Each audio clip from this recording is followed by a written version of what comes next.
Welcome to Restless Heart Media, an apostolate of the Oblates of St. Augustine. It's thanks to our generous benefactors that we can provide you with this online content to inspire and nurture your growth in the interior life, and to preserve for the Church a traditional form of the Augustinian religious life. Mass is offered weekly for our generous benefactors, as well as our divine office and our daily sacrifices. To share in our mission and graces, you can visit www.oblatesofstaugustine.org/giving. God bless. Everyone's so quiet and studious. I'm kind of intimidated. So should we begin with a prayer?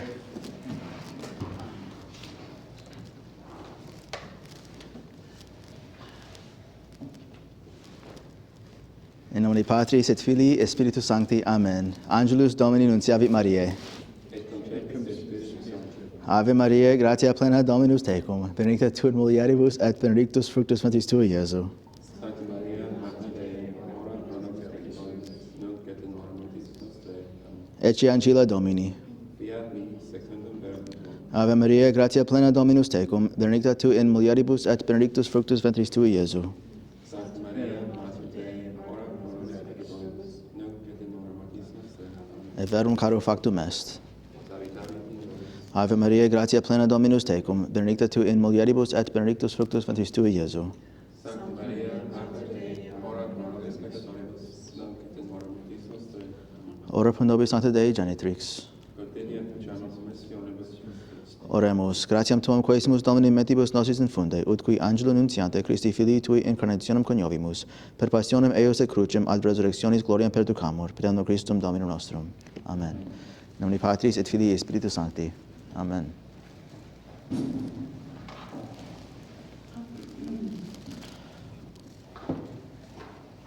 All right, so as I promised Susan, we'll start off this class trying to go over, catch up anybody who may feel like they're falling behind a little bit, don't understand maybe a concept or two, because all of this, as I said before, it's all cumulative, right? So in one sense, if you don't understand one thing, you might be getting left behind on some other concepts, other ideas, and understanding them more in depth.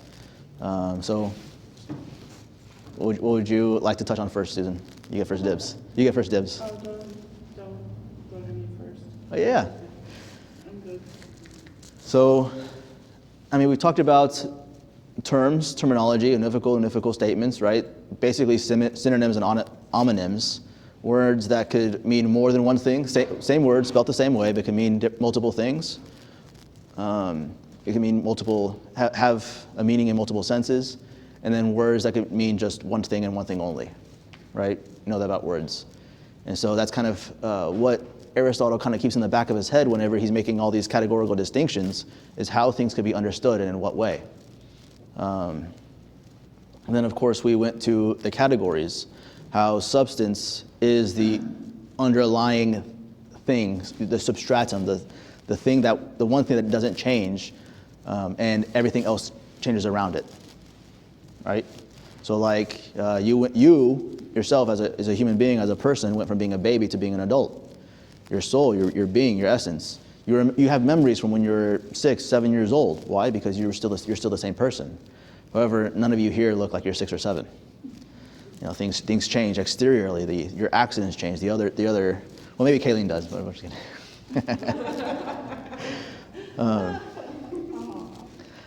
But your hair length changes, your hair color changes a little bit maybe. I know some people go from like blonde to redhead later on in life, that sorts of things. And then as you get older, you go from having black hair to having something a little bit more like this color over here, and a little gray. But nevertheless, you got the same person, you got the same substance, but the accidents change. And of course, there's size too, changes a little bit in your 30s, as I'm finding out. Exactly. So, in terms of the categories, we have things that are changed, that are accidental to a thing, as opposed to the substance, which always stays the same. And then, of course, we learned in that context the doctrine of transubstantiation, where the exact opposite happens, where the accidents stay the same, but the substance changes. It's no longer bread, but it's body, blood, soul, and divinity of our Lord. It's Him. Then after that, we went from primary substances to secondary substances, things that are particular and things that are universal. So we have a primary substance, this table here, and then we have a secondary substance, table. Not this table, but table in general. So we have a species and we have a genera, something that's specific, more specific, and then something that's more in general. Does that make sense? So we have a species like a leopard, or a lion, or a tiger, 3 different species, but they all fit into a general idea of cat. So they're all some sort of cat. So the genera is like a cat. So species, of course, begins with SPEC, which also, ironically, begins also specific. And genera, general, which is more broad.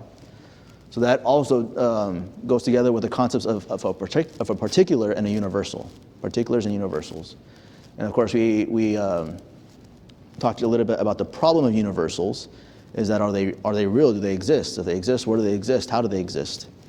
And we use St. Thomas Aquinas to explain that they're real, but we have to consider them absolutely, which means in their totality. In their totality. So humanity exists. We know humanity exists because when we encounter a being, we know that it's a human, because we've already extracted that nature, that universal. We know it, so that when we see a being, we know whether it's a human or a chimpanzee. Even though there's many similarities, there's just enough for us to know that this is not a human being; it's a chimpanzee. Make sense? And so then we've gotten into physics. We talked a little bit about nature. What does nature mean? And colloquially, nature kind of just means being outdoors. But we're talking more about the difference between something, I guess, organic versus inorganic, in the sense of something not man-made versus something artificial, something man-made. So we'll have something natural, like wood, versus a table. But even then, when we're talking about nature, we could extend it to the whatness of a thing. Because quid means what in Latin? There you go. There you go. So it's a fancy word, quiddity, the whatness of a thing. So you said quid means what in... I said it with a question voice, but it was a statement. Quid means what in Latin? So we talk about the whatness of a thing. How do we know a thing is what it is? And of course, there's the whole concept of epistemology, which is the philosophy of knowledge, which is how we know.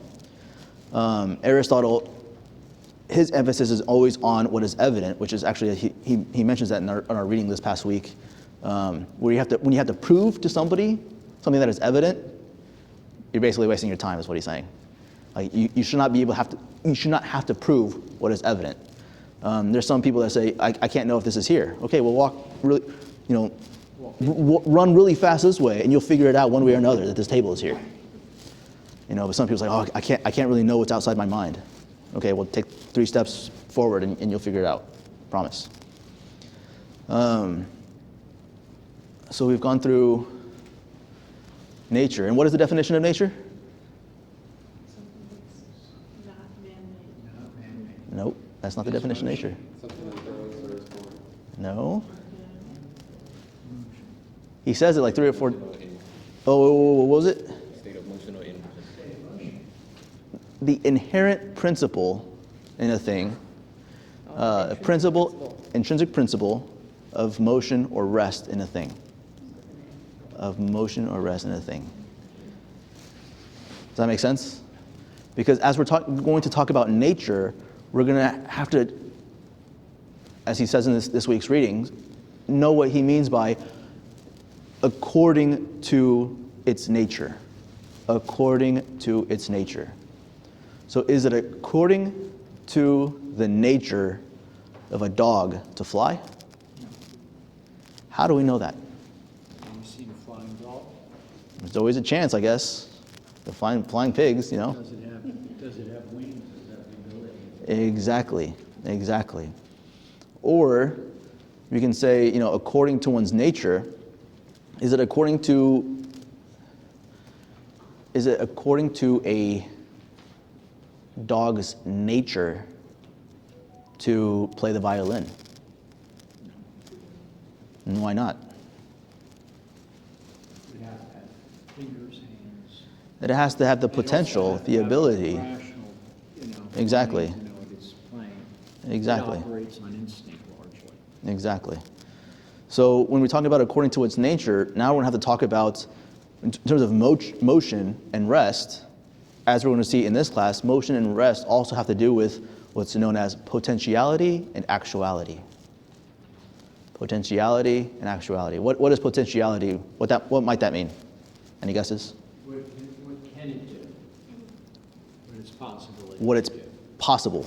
For it to do. It's possible. It has the ability to do it, though it's not yet doing it. You all have the potential to understand this philosophy, although at the moment you don't yet possess the knowledge. But it's potential. You have the capacity. You have the ability. And what does actuality mean? What is actually, Well, it's fulfillment. It's the fulfillment. So when you look at a kid who's trying to play soccer or something, and he's 6 years old, he's trying, he's doing his skills, all that kind of stuff, you want to encourage him and say, you have the potential. Just keep working. Just keep working. But then when he's on the field, like 6, 7 years later, and he's doing all the skill moves that he's been practicing since he was 6, well, now it's actual. He's realized it. He's taking something that could be done, and now he's finally doing it. So here you have the potential, and then the actual, the potentiality and actuality. So when Aristotle is going to be talking this week about motion, he's going to precisely talk about motion in that regard, moving from potentiality to actuality. What could happen, what something can become, to becoming what it's supposed to be, which is actually pretty interesting in the spiritual life, because that's exactly what God is calling us to do, to become who we are. Not to become who we can be, so to speak, or become what we will be in the future, but to actually become who we are. Who we are. So he created us as his being. Of course, we have this now fallen, in terms of speech, fallen nature, even though it's original sin, the concupiscence of the eyes, of the flesh, and the pride of life. But he's constantly trying to draw the person that we are out of ourselves. And of course, educere, to draw out, that's where we get the word education, and that's the meaning of the education, is to draw out our potential, to make it actual. Make sense? I'm curious about the Greek word he uses for actual, if it's close to the word kinetic. Kinesis. Yeah. Kinetic energy is what? Energy in motion. What's the word for potential energy? Just potential. It's a Latin base, the problem. I'm not sure of the Greek. When we mix Latin and Greek. Yeah, that's why you said nature before. I was thinking Latin. Uh-huh. But physics, like physics, is what's... Yeah, is what he uses in Greek, yeah. So physics is nature, but of course, again, in our educational system, physics just means the measurement of objects in motion, sorts of things, and which he talks about in physics. He talks about in this reading. natural philosophy. Did you know? No, it's still called natural philosophy. No, I mean, not in an American university. For the actual. You could go to an American college in the 19th century, and there would be courses on natural philosophy. That's weird. It just means philosophy. No, who taught? Yeah. Famous person who taught natural philosophy. Huh. Stonewall Jackson at VMI. Did he? Yeah, that's what he did after the Mexican-American War. He was professor of natural philosophy at VMI. Just the military guy from the Citadel to know. Any other questions regarding what we've studied? Does all somewhat make a little bit more sense? Okay. So we begin book 2 of physics. Aristotle states, each of them has within itself a principle of motion of stationariness in respect of place or of growth and decrease, or by way of alteration. Nature is a source or cause of being moved and of being at rest in that to which it belongs primarily. Nature is a source or cause of being moved and of being at rest in that to which it belongs primarily. So he talks about qualitatively, quantitatively, locomotion, but also of potentiality and actuality. So what does that mean in terms of change? Because we're going to talk about causes and change, that we can change. There's different states of change. of changing, again, in size from small to large, from baby to adult, quantitatively from one to many, and then from this place in this chair over here to that chair over there. So different causes. Go to my notes. Oui.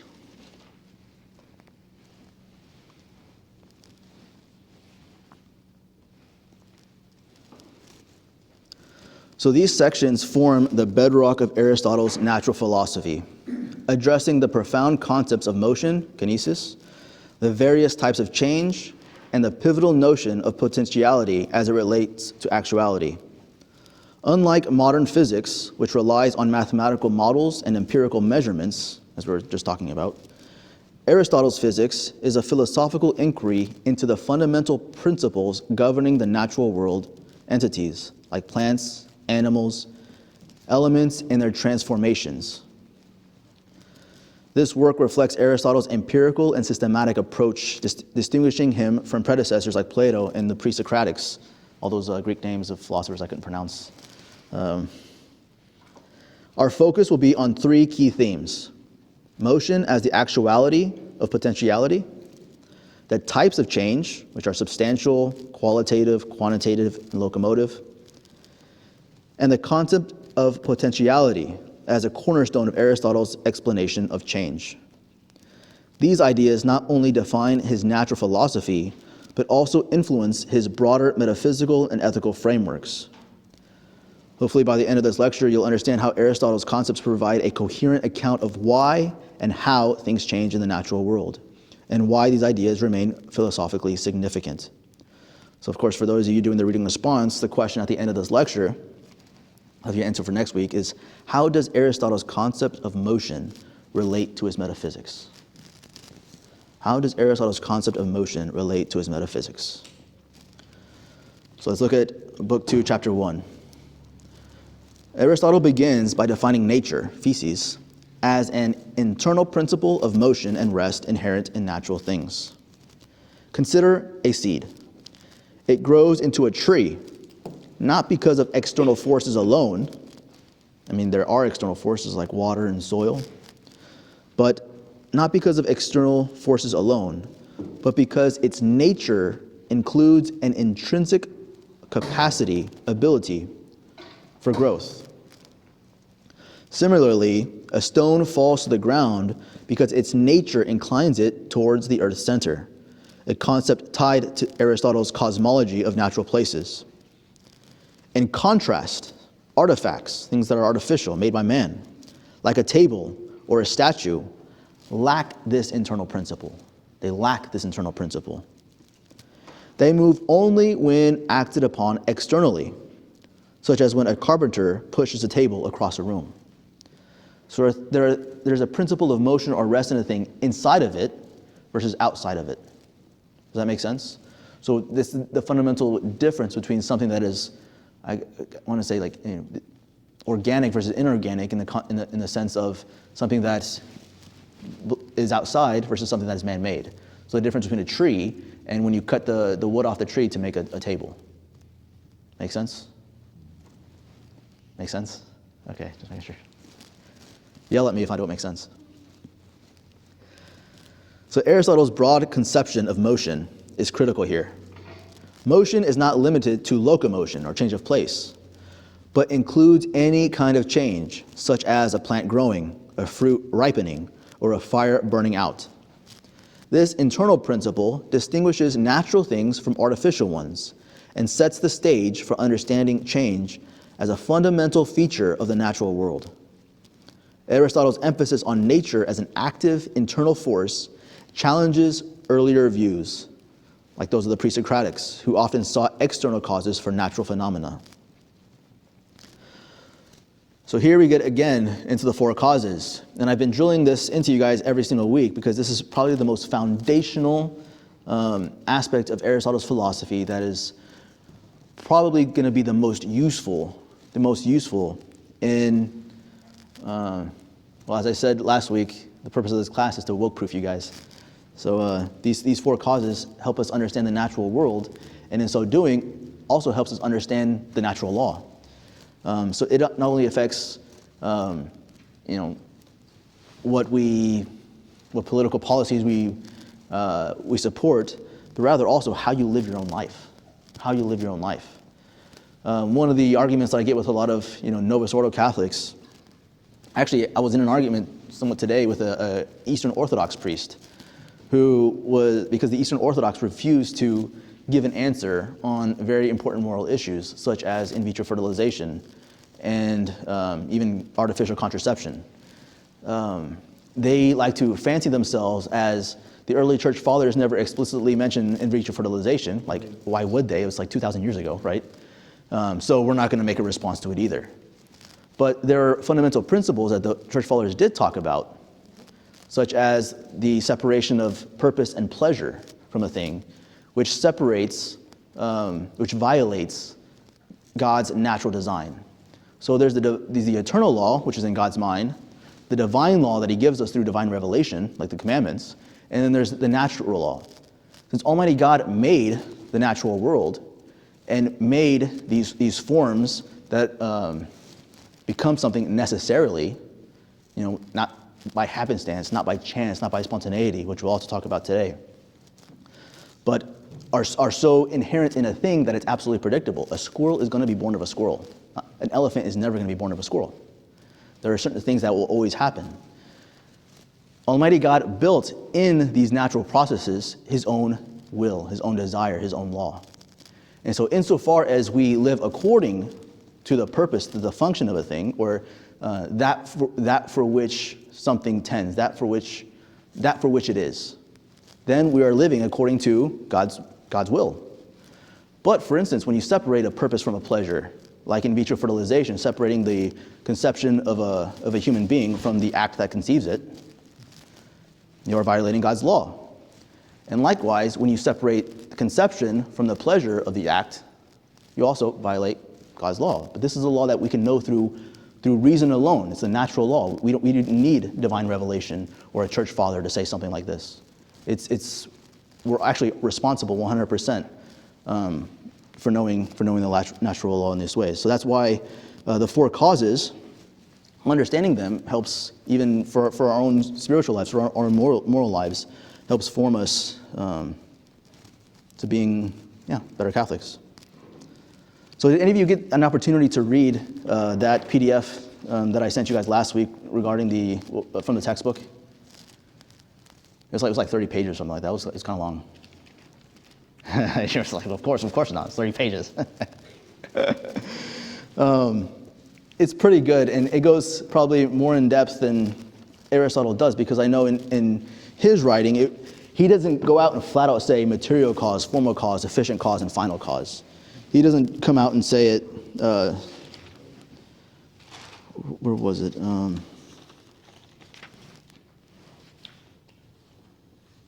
He says it on page 240. Now that we have established these distinctions, we must proceed to consider causes, their character and number. Knowledge is the object of our inquiry, and men do not think they know a thing till they have grasped the why of it, which is to grasp its primary cause. And this is actually what he calls wisdom, is to understand the primary causes, the first causes. So in the next paragraphs, he says, in one sense then, number one, that out of which a thing comes to be and which persists is called cause.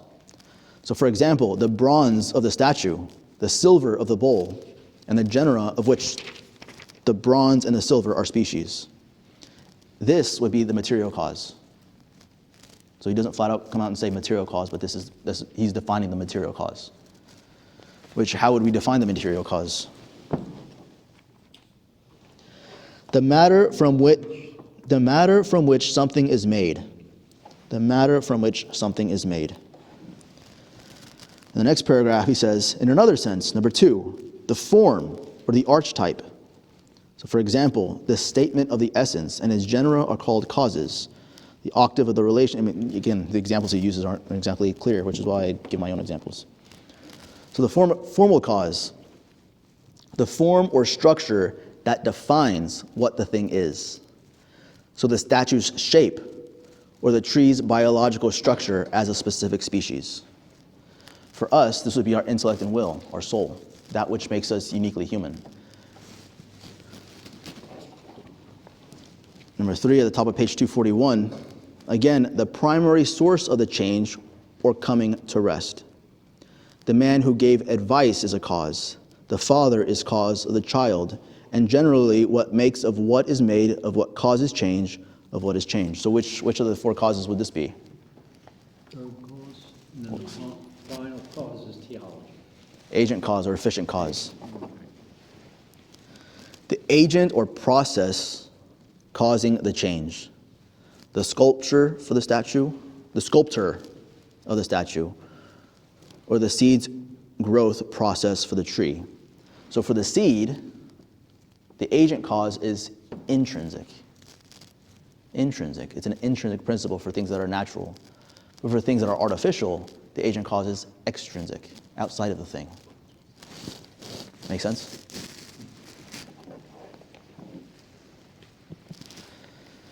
Then the 4th one, again, for, in the sense of end, or that for the sake of which a thing is done. The reason, that for the sake of which. The purpose, or end, for which the thing exists. The statue's purpose might be aesthetic or commemorative. The tree is to flourish and reproduce. So again, as we were talking about IVF and artificial contraception, it's all in the context of the reproductive system. What is the purpose or the end of the reproductive system? Hint, it's in the name. Hint, it's in the name. To reproduce. So when you use the thing outside of the purpose for which it was created, what do you get? Denial of God's order, denial of God's design, a denial of God's will. So these causes apply universally to both natural and artificial entities. For example, consider a house. Its material cause is the bricks and wood. Its formal cause is the architectural design. Its efficient and final causes are often internal, as in a seed's growth driven by its nature toward becoming a mature plant.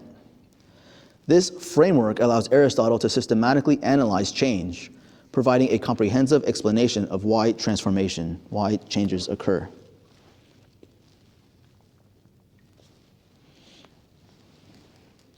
Okay, so types of change. Aristotle categorizes change into 4 distinct types, each corresponding to a category of being. So as we said before, there was substantial change, qualitative change, quantitative change, and locomotive change. So substantial change involves a change in substance, where something comes into or ceases to exist. For example, when a seed becomes a tree, it undergoes substantial change. You don't look at this big thing that monkeys are swinging through and call that a seed. No, you call that a tree. Conversely, when an animal dies, its substance ceases. Just like when a human dies, you don't have a person anymore, you have a cadaver. You have a corpse.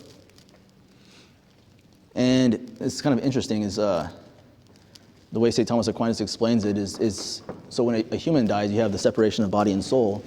You maintain your individuality because the form was a form of a body, which is specific, it's individual. But nevertheless, you can't really call it a person because part of our nature was to have a body, to be material. And so we gain our full personhood back again, our identity as persons at the resurrection of the body. When we're united back, body and soul. And of course, some people actually, I've noticed, don't realize that everybody gets resurrected. Everybody, even those in hell. They burn in hell unite with their bodies again. So the resurrection of the body is for everyone, not just those that are going to experience the beatific vision. Qualitative change. This is a change in quality, such as a green leaf turning red in autumn, or a person becoming wise through education. The substance remains, but its properties change. I wish we could have an autumn here. I like seeing leaves change color. Yeah, well, from living to dying. That's more like a substantial change than it is qualitative. So quantitative change involves a change in quantity, such as a child growing taller or a pile of sand diminishing. The substance persists, but its size or amount changes. Kind of funny that they call a pile of sand a thing. Locomotive change. This is a change in place, such as a bird flying or a stone falling. It's the most familiar type of motion, but only one aspect of Aristotle's broader concept. Each type of change involves a transition from potentiality to actuality. For instance, a seed has the potential to become a tree, and its growth is the process of actualizing that potential. These categories allow Aristotle to systematically classify all natural transformations from the growth of living things to the movement of celestial bodies.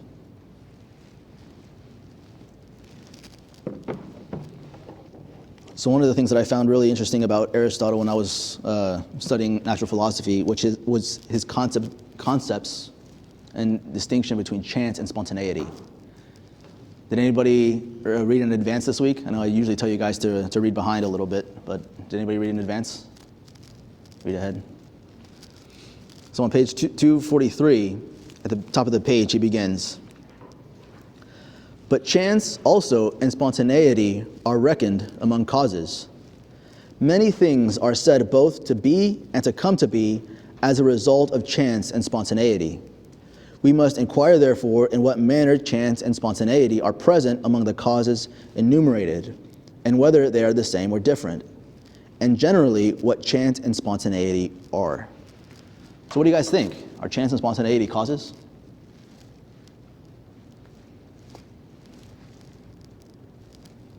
I don't believe they exist. You don't believe they exist? What's the, I guess, Stephanus numbers? Do you have them in the columns? Is the what? I think they're called Stephanus numbers. Oh, yeah. Plato. Book 2 beginning around 192b. This is 196a. Book 2, yeah. Book 2 begins, 192b is where book 2 begins. But where I am at is just before 196a. Next line. Some people even question whether they are real or not. They say that nothing happens by chance, but that everything which we ascribe to chance or spontaneity has some definite cause. For example, coming by chance into the market and finding there a man whom you wanted but did not expect to meet is due to one's wish to go and buy in the market. Similarly, in other cases of chance, it is always possible, they maintain, to find something which is the cause, but not chance, for if chance were real, it would seem strange indeed, and the question might be raised, why on earth none of the wise men of old, in speaking of the causes of generation and decay, took account of chance? Whence it would seem that they too did not believe that anything is by chance. But there is a further circumstance that is surprising. Many things both come to be and are by chance and spontaneity. And although all know that each of them can be ascribed to some cause, nevertheless they speak of some of these things as happening by chance and others not. For this reason also they ought to have at least referred to the matter in some way or other. So he explains later on, this is at 196b, a little bit after. First then we observe that some things always come to pass in the same way, and others for the most part. So some things come to pass in the same way, always, and others for the most part. But secondly, some events are for the sake of something, others not. Again, some of the former class are in accordance with deliberate intention. Key words here, deliberate intention. Deliberate intention, because this is ultimately what's going to separate chance from spontaneity. Deliberate intention. Others not. But both are in the class of things which are for the sake of something. So here he's referring to telos, final causality, that for which something is, that for the sake of which. Hence, it is clear that even among the things which are outside the necessary, what does it mean by necessary? Not contingent. Exactly. That might be over the head of some people here. Kayleen, what does contingent mean? Contingent, it means it can be, but is not. Or is, but does not have to be. So in a sense, we're contingent. We didn't exist before we were born, and we don't have to exist. We can simply just cease to be, right? Some people think contingency is impossible, it doesn't exist. Yeah. Well, I guess what I said first was actually possible. It is not, but can be, is possible. Is, but doesn't have to be, is contingent. So by necessary, we mean it has to be. So if you add 1 plus 1, it will necessarily equal 2. If you pour water on me, I will necessarily be wet. It's something that has to follow. And so this is actually one of the interesting things about even some atheists, or so-called atheists, quantum cosmologists, that investigate the very minute, far beyond we're talking about quantum physics here, so far beyond microscopic whatever elements, about the beginning of the creation of the world. And all of them, when you study cosmology, all of them discover that the world creation had to basically begin according to a set of necessary laws. And so the question is, where does necessity come from? And so all of them usually come to the conclusion there has to be some sort of being. If there's laws, there's a mind in which the laws exist.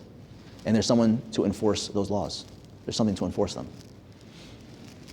So usually they think of some sort of Aristotelian God, not necessarily the personal God of Christianity, but it's very hard when you study nature to come to the conclusion that all of this happened by, really they should say spontaneity, because as we'll see how Aristotle describes the difference between chance and spontaneity, as I said before, the key is deliberate intention.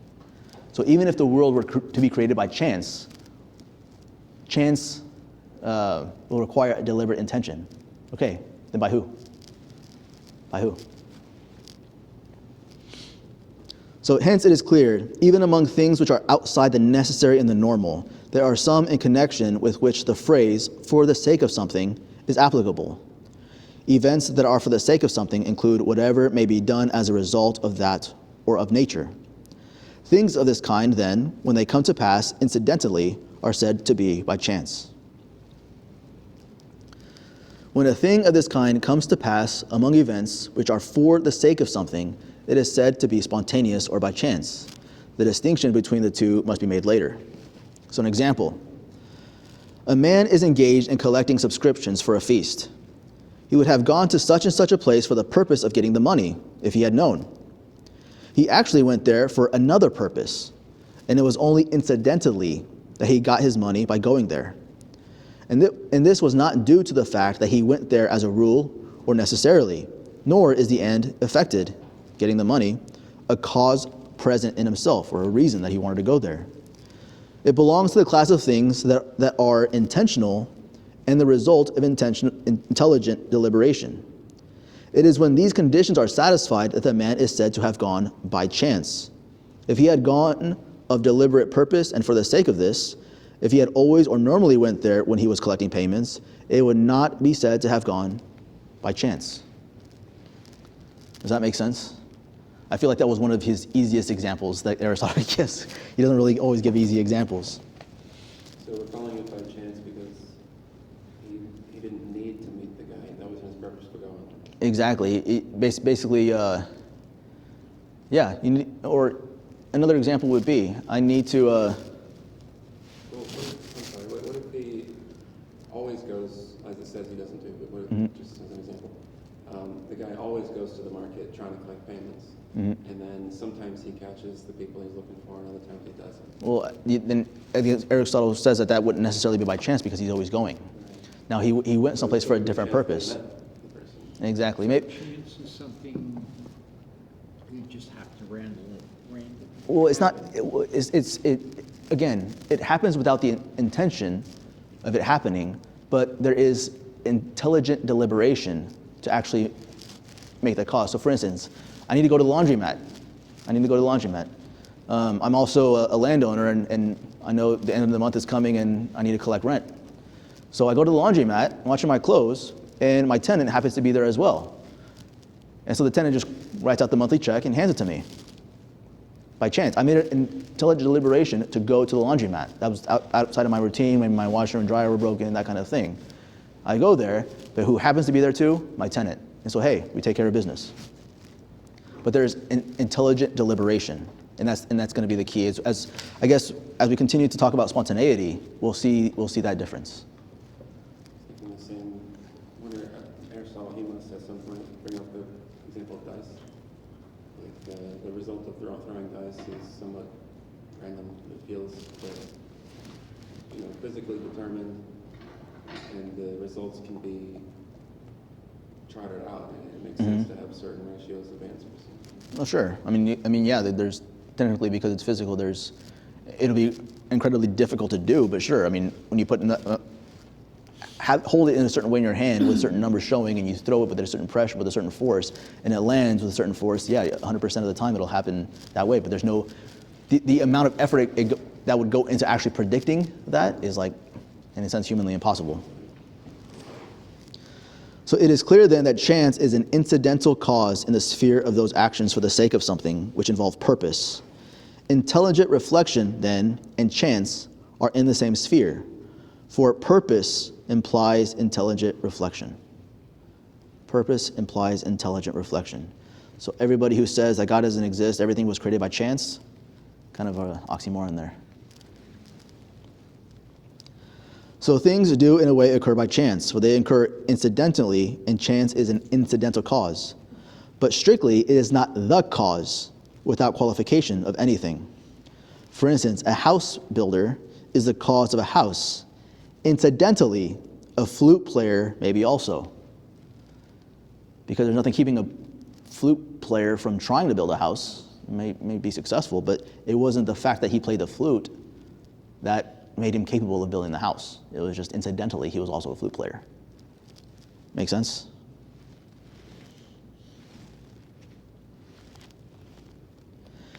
And again, intelligent reflection, intelligent deliberation,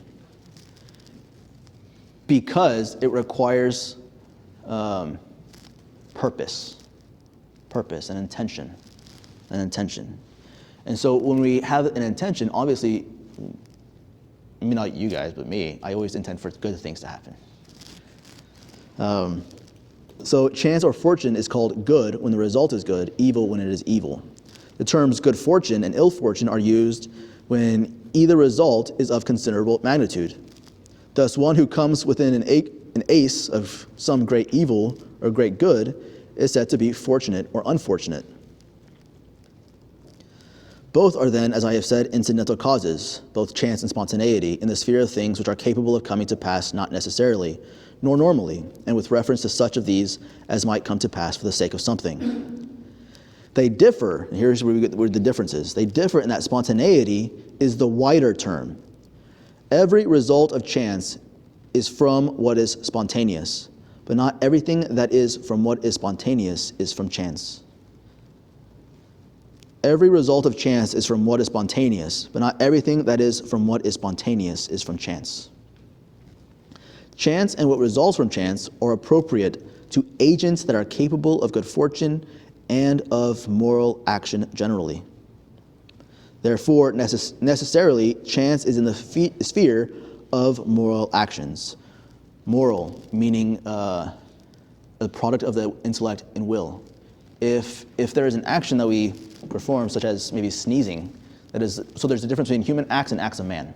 Human acts are those that require the faculties of being human, and intellect and will, so deliberation and choice. Acts of man are things that we can't control, just our normal bodily functions, things that we have no control over. Like I guess I could have a decision to sneeze in my tissue, sneeze in my hands, then rub your face after I sneeze in my hand, those kinds of things.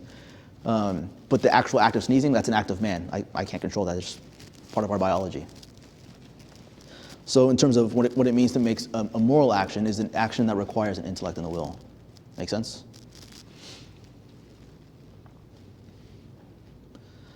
So hence, what is not capable of moral action cannot be anything by chance.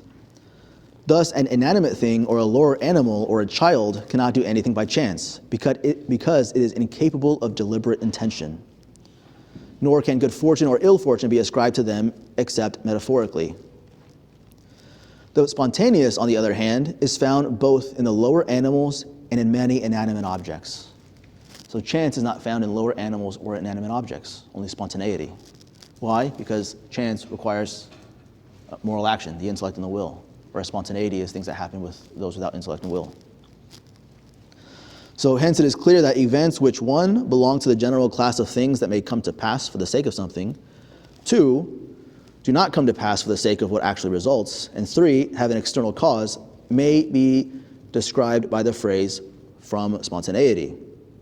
These spontaneous events are said to be from chance if they have the further characteristic of being the objects of deliberate intention and due to agents capable of that mode of action. So that's the difference between chance and spontaneity, is intention, deliberation, an act of the intellect and will. Does that make sense? So spontaneity and chance are causes of effects which, though they might result from intelligence or nature, have in fact been caused by something incidentally.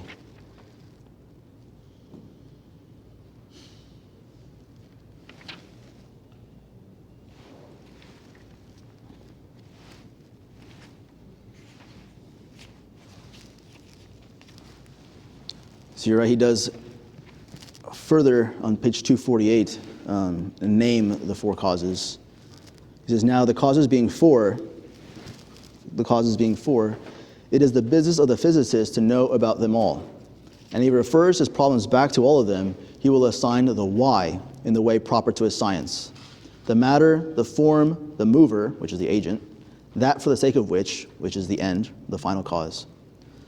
The last 3 often coincide, for the what and that for the sake of which are one, while the primary source of motion is the same in species as these. So what does that mean? Again, in an artifact, it's something that's artificial, the building of a table. The matter, the material cause, is the wood, or the metal, or the plastic, the material thing that's made out of. The form is table. But what's the agent, or the efficient cause? The carpenter or the builder. And then the final cause, where is the final cause? The final cause is essentially table. It's its purpose. But where is it? Is it intrinsic or extrinsic? Extrinsic, because it's an artifact. But in a natural thing, Aristotle just basically told us that all 4 causes are intrinsic. Intrinsic. So in natural things, that for the sake of which is internal to the thing. So your purpose is inside of you. Many people think it's outside of us. You know, whether it be our profession, our jobs, our money, success, fame, glory, those sorts of things, worldly glory. A lot of people think our purpose exists outside of us, but where is our purpose actually? Inside. That for the sake of which again reminds me of the very opening sentence in St. Augustine's Confessions. Anybody know it? The very first sentence. Come on. You have made us. No. You have made us for yourself, O Lord, and our hearts are restless until they rest in you. You have made us for yourself, O Lord, and our hearts are restless until they rest in you. This was actually his principle of interiority, that he needed to stop going outside of himself like the prodigal son, looking for happiness in the world, but rather entering into himself to discover the emptiness that he had, the desire that he had. And right there, in that desire, he found the fulfillment of that desire, being God himself. The very nostalgia for God led him to discover that the presence of God within him, the very nostalgia.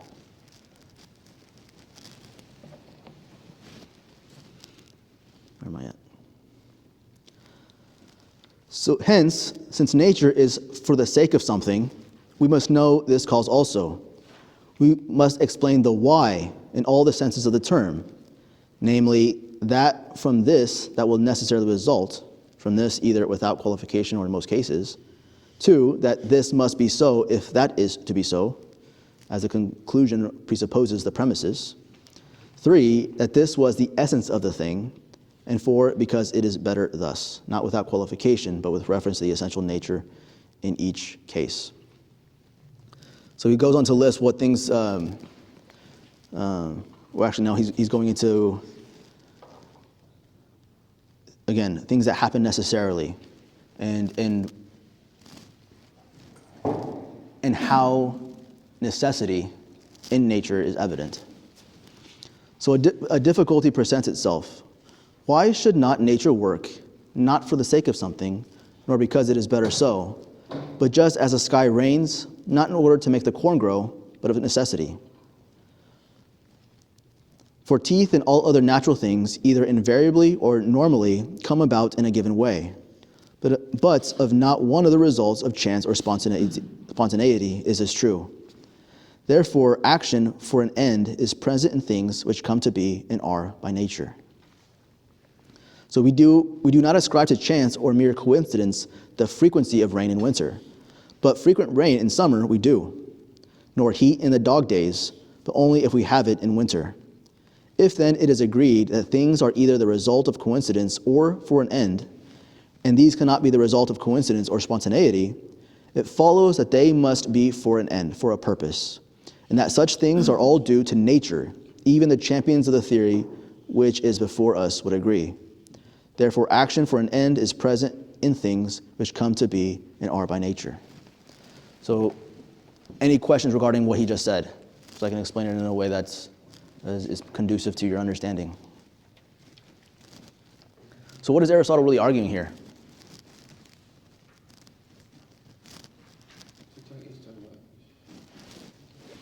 I mean, maybe he was talking about rain. Are there things that need rain? Plants? Animals? And so while he's talking about, okay, maybe we can't explain why at 3:14 and 22 seconds, water started falling from the sky. Maybe that's not explainable. But what is? That it's within the nature of a cloud to precipitate. And not only that, but even on the ground, there's a need for the precipitation. So you can see, one, necessity within the nature of itself in the cloud, but then also a purpose, an end, even beyond the thing itself. Make sense? You sure? Couldn't you say that whatever a thing does is its purpose? Yeah, its function. Yeah. It's a thing's end, function, purpose, these are all synonyms. This might help if I know something I didn't say yet. The word for spontaneity is in Greek has a footnote. Automaton, basically automatic. Okay. I was like, it sounds like a transformer.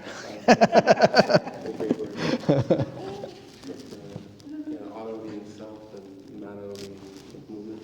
Uh-huh.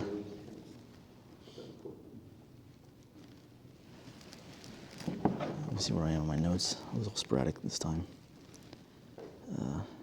Also have a Greek word for potentiality. I was curious about that earlier. The word is dunamis, or dunamis. We have the word dynamic. Mm-hmm. In music, we use the word dynamic to refer to the range from quiet to loud, or from low pitch to high pitch, the full range. Mm-hmm. That's the word dynamic. It makes sense of potentiality. Oh, yeah. Now again, Aristotle on page 290 says something that will make a lot of people quiver. You say 290? Yes, page 290 or 250. 250 What's the page. 250? 250. I like one. 199? You know that page between 249 and 251. That page. 190 AD must process. Now, intelligent action is for the sake of an end. Therefore, the nature of things also is so. Thus, if a house, for example, had been a thing made by nature, it would have been made in the same way as it is now by art. And if things made by nature were made also by art, they would come to be in the same way as by nature. Each step, then, in the series is for the sake of the next. And generally, by art, they mean like artifacts. Like the art is really the ability of putting something together by design. So it's not like a painting or something. And if things made by nature were made also by art, they would come to be in the same way as by nature. Each step then in the series is for the sake of the next. And generally, art partly completes what nature cannot bring to a finish, and partly imitates her. And that's an interesting aspect, is that even in all of our construction, we imitate nature. So when we're talking about even, for instance, modern art, what we call art, paintings and all that kind of stuff, when you talk about Picasso, and you look at something and you're like, what is that? And it sells for like, $10 million, and you're like, what? What precisely did the moderns break away from? Representational. Representation of nature. It doesn't imitate nature at all, because Speculation. Actually, they're painting emotion. well, they're trying to. I look at that. I mean, look at Picasso and feel nothing. Feel kind of confused, if anything. But it comes in an age. What were they doing also with morality? Like we talked about the natural law before. What were they doing? What were their thoughts regarding the natural law? Yeah. The sexual revolution. Yeah. I'd say there is no natural law. So in modern philosophy, when they got away from knowing things in themselves, when understanding a thing's nature, they also got away from the natural law. And in so doing, without understanding nature, we stopped even in, I guess you would call it, in these sorts of paintings, artwork, also not representing nature. Nobody wanted to recognize that nature exists, that forms exist, because it's binding. It's reality, and reality is binding. There's a quote that somebody said, reality is for those who can't handle drugs. That's a kind of a joke, is like, the inverse of, drugs is for those who can't handle reality, sort of thing. But the desire for man to escape reality because they can't, they have no desire to live by it. Oliver Wendell Holmes. Is that who said it? No, Oliver Wendell Holmes was the American jurist he didn't believe that there was any law. He said law was what you can enforce. Law is what you can enforce. That's interesting because, There's no natural laws, whatever you can enforce. even the most woke will complain about a law not being just. And so implicitly, they are implying that our laws have to conform to even a higher standard of laws. So our laws must be just. Well, where do we find this justice? Can we all have access to the knowledge of what is just? If justice is a higher set of laws than our human positive laws, why should we acknowledge it? Why should we want it? Where does it come from? Who in what mind does these set of laws exist? I would say we all have a sense of justice. We have an intuition of whether or not something is just. Mm-hmm. But as far as detailing out the circumstances which would actually be just, almost nobody can do it. Because at least people would agree that the definition of justice is that which a person is due. So whether it be for good or for punitive measures or whatever else, that which one is due. But without believing in nature, and that for the sake of which a person exists, how can you even begin to define what even a human being is due? There has to be a baseline. There has to be natures. There has to be reality. Without reality, anything goes. I think from that Something the to nature judge of it human, against. the nature of human gives us an inherent dignity among every individual. Oh, absolutely. And so you could say, like, if there's a caste system, like somebody at the bottom would be getting what their due is, which would be very little. Mm-hmm. Somebody higher caste, what their due is higher. Yep. Okay, you guys want to take a 10-minute break? 5-minute break? 10-minute break? I'm good. Back to necessity. This is the most obvious in the animals other than men. They make things neither by art nor after inquiry or deliberation. Wherefore people discuss whether it is by intelligence or by some other faculty that these creatures work. Spiders, ants, and the like. It's pretty interesting about spiders. When they make a web, I saw this in National Geographic, and I thought there was a pretty profound spiritual significance to it. When a spider makes a web, and one of the little threads breaks, it simply just goes and repairs it. Except when a spider makes a web, and the very first thread that it made for the web, if that thread breaks, it abandons the entire web. Wow. Abandons the entire web. Some spiders eat their web. Well, that's love. Teaches on appetite. Did it say, I'm always moving webs. I don't. I mean, from outside in the garden, I always like to take well, my husband taught me to take a stick and just move it. So is that breaking? I have no idea. I don't know. But it just kind of reminds you of life. No matter what breaks in life, as long as you have that one major thread, which is our relationship with God, everything else is repairable. So cool. But if that one thread breaks, your relationship with God breaks, nothing else will fit, and this will be repairable. Yeah, it's like the parable of the firm foundation, verse 1 on St. See, where was I? By gradual advance in this direction, we come to see clearly that in plants too, that is produced, which is conducive to the end, leaves, for example, grow to provide shade for the fruit. If then it is both by nature and for an end that the swallow makes its nest and the spider its web, and plants grow leaves for the sake of the fruit and send their roots down, not up, for the sake of nourishment, it is plain that this kind of cause is operative in things which come to be and are by nature. And since nature means two things, the matter and the form, of which the latter is the end, intrinsic cause, the form, the final cause is part of the form. And since all the rest is for the sake of the end, the form must be the cause in the sense of that for the sake of which. So we find the final cause in the formal cause. Does that make sense? So it's not in the material cause, it's in the formal cause. Make sense? You sure? You're probably just thinking about your bunny, I know.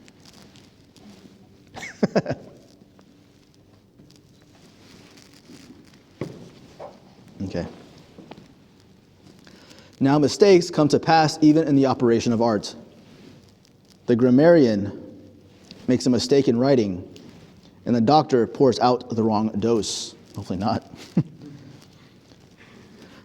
Hence, clearly, mistakes are possible in the operations of nature also.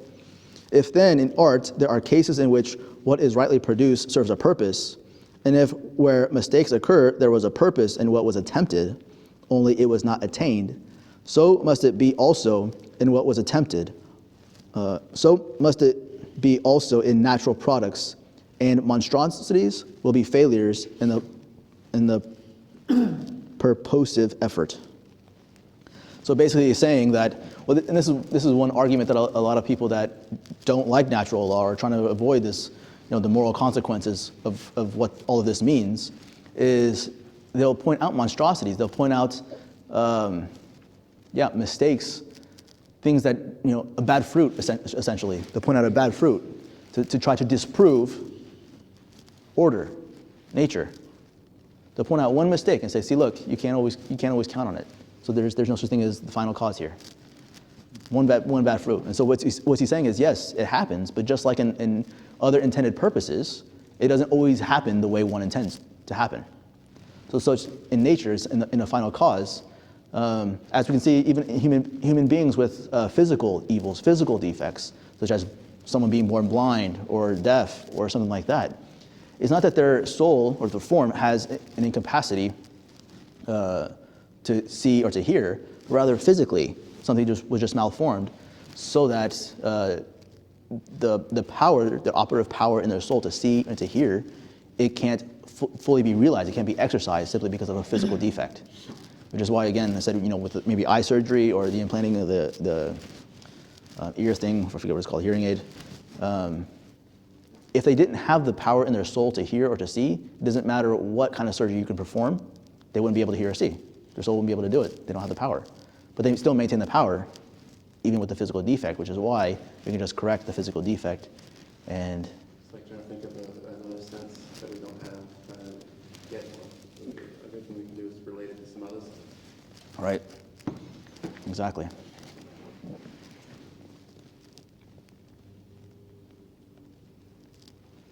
So the end and the means towards it may come about by chance. We say, for instance, that a stranger has come by chance, paid the ransom, and gone away, when he does so as if he had come for that purpose, though it was not for that purpose that he came. This is incidental, for chance is an incidental cause, as I remarked before. But when an event takes place, always or for the most part, it is not incidental or by chance. In natural products, the sequence is invariable if there is no impediment. So in natural products, the sequence, what it will become, is invariable. It will become what it becomes if there is no impediment. If there is no impediment. So when there's a bad fruit, likely there is an impediment, whether the tree was malnourished because there wasn't enough rain that year, or there was a caterpillar that came and bit its way into the apple. They don't go in your garden like they do to me. There you go. There you go. And if the fruits need the shade from the leaves, and there are no leaves because the caterpillar ate it all, you might have some bad fruit. Synthesis in order to grow. Mm-hmm. So in natural products, the sequence is invariable if there is no impediment. It is plain then that nature is a cause that operates for a purpose. Now that's a huge statement, and I think you guys could argue. It is plain then that nature is a cause that operates for a purpose. So in each and every single natural thing, whether it be a tree, whether it be a fruit, whether it be a dog, a cat, a bunny, or a human, it operates for a purpose. It operates for a purpose.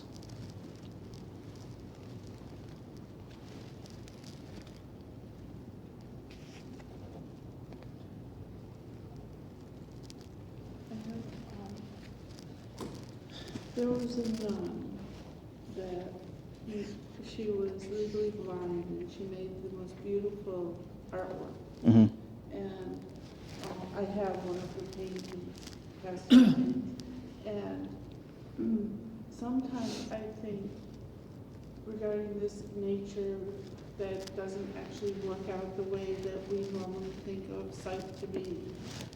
This was like a miracle of God that she's able to do this. And to me, maybe it's still, just because it isn't what we're normally used to, the normal ability to see to be, it shows miracle. So isn't that also part of nature in a sense? I mean, in terms of miracles, it's simply God suspending the laws of nature. So it's not like some people argue that it's a contradiction or that miracles somehow disprove order as well or something like that. But like when someone is cured from cancer without any explanation, it's simply that it doesn't contradict that would have happened, like something falling upward. It doesn't defy law specifically, but it's simply that it happened without there being an explanation according to how it normally happens. I don't know if that answers your question. well, it just seems like nature is a little bit fluid in a sense. I mean, yes, it has a standard, Mm-hmm. but it also has these little, like, godlings that happen. It may not be that, what would the show of God's grace to be if the painting that I have is it's like a treasure, It's a witness to God that she was able to do this. Mm-hmm. I mean, and there wouldn't be that. Mm-hmm. And to me, that is part of nature, Well, in a sense.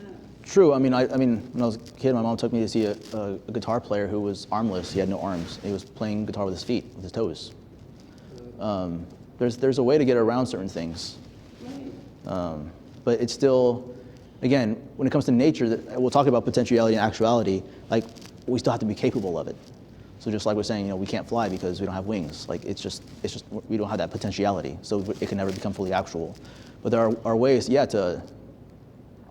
to walk around a brick wall, so to speak, and that if you're deprived of a certain ability, in the usual way, you can find some other way to achieve the same thing, though from a different means. Okay.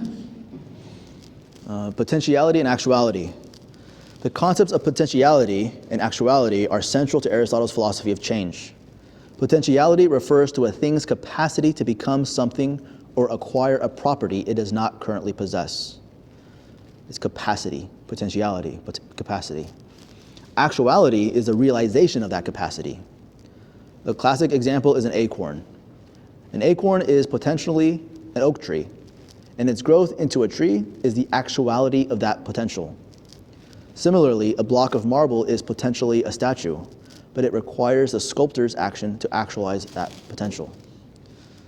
So in the example of the acorn of the oak tree, the actuality is something that's intrinsic. The motion is something that's intrinsic to the thing, as opposed to the marble, the block of marble.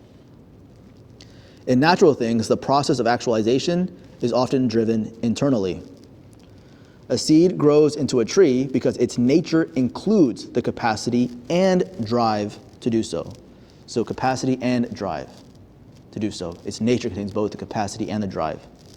Though external factors like water and sunlight are necessary. In contrast, artifacts rely on external efficient causes, like the sculpture for the statue. Aristotle's distinction between potentiality and actuality provides a framework for understanding how change is possible and why it follows predictable patterns based on a thing's nature. So in Book 3, Chapter 1, Aristotle offers his definition of motion. And before that, I'll say once again, definition of nature, which he says the very first sentence. Nature has been defined as a principle of motion and change. A principle of motion and change. Motion and rest.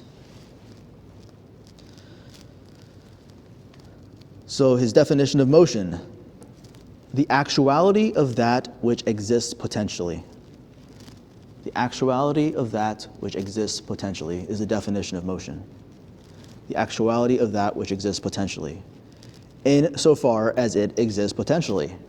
And in order for it to be actualized, it has to be there potentially. If it's not there potentially, it can't be actualized. This definition is dense, but illuminating. Motion is the process by which a potential is realized, while the thing remains in a state of potentiality. Consider a block of marble being carved into a statue. The marble is potentially a statue, and the carving process is the motion, the actuality of that potential. During the carving, the marble is not yet a statue. It retains potentiality, but is actively becoming one, actuality. This applies to all types of change. When a child grows taller, they are actualizing their potential for greater height. During the process, they are both potentially taller and actually growing. Motion, then, is a unique state, neither pure potentiality, the starting point, nor full actuality, the end result, but the dynamic process of transformation. This definition is one of Aristotle's most enduring contributions to philosophy. So motion is the process. Can I just say again, a dynamic process of becoming? But the dynamic process of transformation. So it is neither pure potentiality nor pure actuality.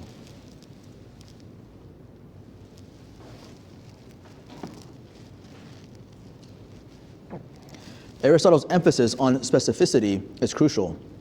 Oh wait, hold on, I'm getting ahead of myself. So potentiality in the context of motion. Potentiality is not an abstract or unlimited possibility, but a specific capacity determined by a thing's nature. So one's potentiality, again, is determined by a thing's nature. We don't have wings, therefore we don't have the potentiality to fly. An acorn can become an oak tree, not a pine tree or a bird, because its potentials are defined by its species. Motion is the process of actualizing these specific potentials. For example, when water is heated, it has the potential to become hot, and the heating process is the motion actualizing that potential. The water is both potentially hot, not yet fully hot, and actually becoming hot during the process. Aristotle's emphasis on specificity is crucial. Potentiality is grounded in the material and formal causes of a thing. So again, the two causes, matter and form. In those two things exists potentiality. Because again, you can have the potential in the form to see, but again, if the physical defect in the eye, blindness, it's always going to remain something potential. It can never be actualized until eye surgery or whatever.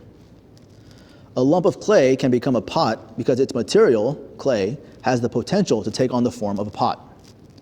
This specificity ensures that changes are not random, but follow the natural tendencies of things, guided by their inherent capacities and therefore in the four causes.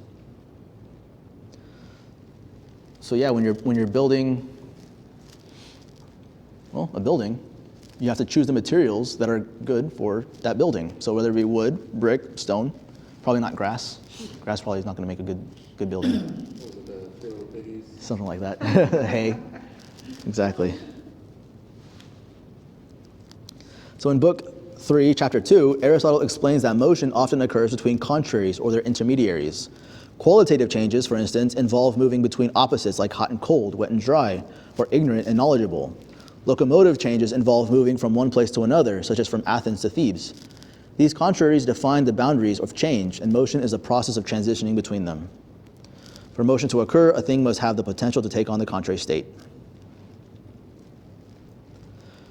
Addressing challenges to motion. Chapter 3, Book 3, Chapter 3. Aristotle tackles objections to this definition of motion. One key challenge is the apparent paradox. How can something be both potential and actual? Aristotle clarifies that motion is a distinct state, not pure potentiality, nor full actuality, but the process of actualizing a potential. This intermediary state is what makes motion unique. Another issue is the cause of motion. If everything in motion requires a mover, does this lead to an infinite regress? You guys know what infinite regress is? Basically something where you find no starting point. That's why he goes for the prime mover. Exactly. Aristotle suggests that there must be an ultimate cause. Later developed, so not really specified here in this book, but it was later developed as the unmoved mover. This is in Book 8. But in Book 3, he focuses on immediate causes, often tied to the efficient cause. So he's not really addressing the infinite regress, even though he brings up the problem. He'll bring up the unmoved mover later on. For natural things, this cause is often internal, as in a seed's growth, while artifacts require external agents, like a sculptor. These clarifications defend Aristotle's definition against philosophical critiques. So the role of potentiality. Potentiality is a cornerstone of Aristotle's natural philosophy. It explains why things change in specific ways and why they have defined capacities. Unlike Plato, who emphasized eternal, unchanging forms, Aristotle grounds his philosophy in the observable world, where potentiality and actuality interact dynamically. A tree can grow, produce fruit, or decay because of its inherent potentials, determined by the material and formal causes. Motion is a process by which these potentials are actualized, whether through growth, qualitative change, or movement. This framework allows Aristotle to account for both stability and change. A tree remains a tree, stability, but can undergo various changes, growth, decay, because of its potentials. Potentiality thus bridges the gap between what a thing is and what it can become, providing a coherent explanation for the dynamic nature of the world. So in conclusion, Aristotle's Physics, Book 2, chapters 19, and Book 3, chapters 13, offer a profound framework for understanding motion, change, and potentiality. Motion, defined as the actuality of potentiality, captures the dynamic process of transformation across substantial, qualitative, quantitative, and locomotive changes. The four causes provide a comprehensive explanation of why changes occur, while potentiality underpins the specific capacities that make change possible.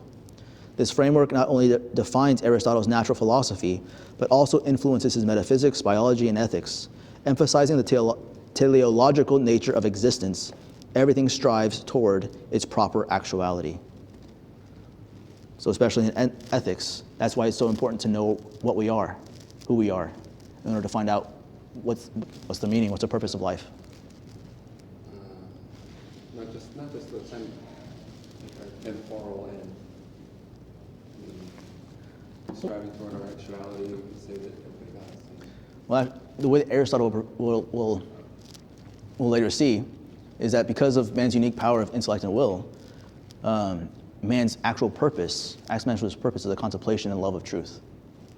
Because that's the purpose of the intellect, is to know truth.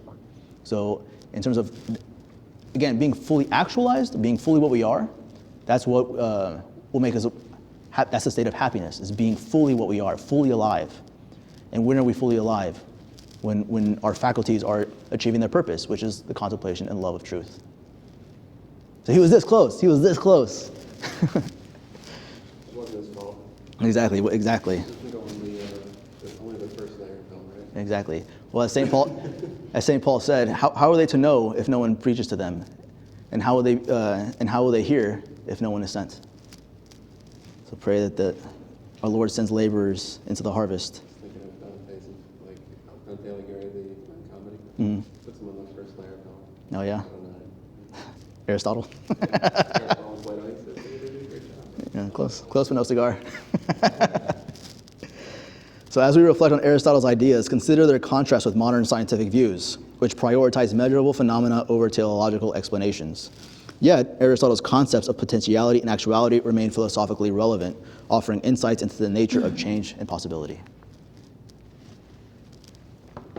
So we're getting there. We're getting to the purpose of our life, and we're getting ultimately about, one, being woke-proof, but two, where is happiness? Are we going to do Zeno's paradox? I don't know. Where's that? I'm just thinking that for the principle of motion, like really it's solved by calculus in a way. It's space underneath the curve problem, the infinitesimal problem, really, because movement requires going from A to B, but in order to get to B, you got to go halfway between A and B first. And then just repeat that idea. In order to get halfway, you got to go a quarter way. And when you get a quarter way, you got to go an eighth way. Right? Well, for sure next time, we're going to be discussing the concept of time. Because time is the measurement of motion. They just all these things have the same problem. Time also. So it's confusing. So should we end with the prayer? Glory to the Father, and to the Son, and to the Holy Ghost, as it was in the beginning, is now, and ever shall be, world without end. Amen. Mary, seat of wisdom, pray for us. And Father, Son, Holy Ghost.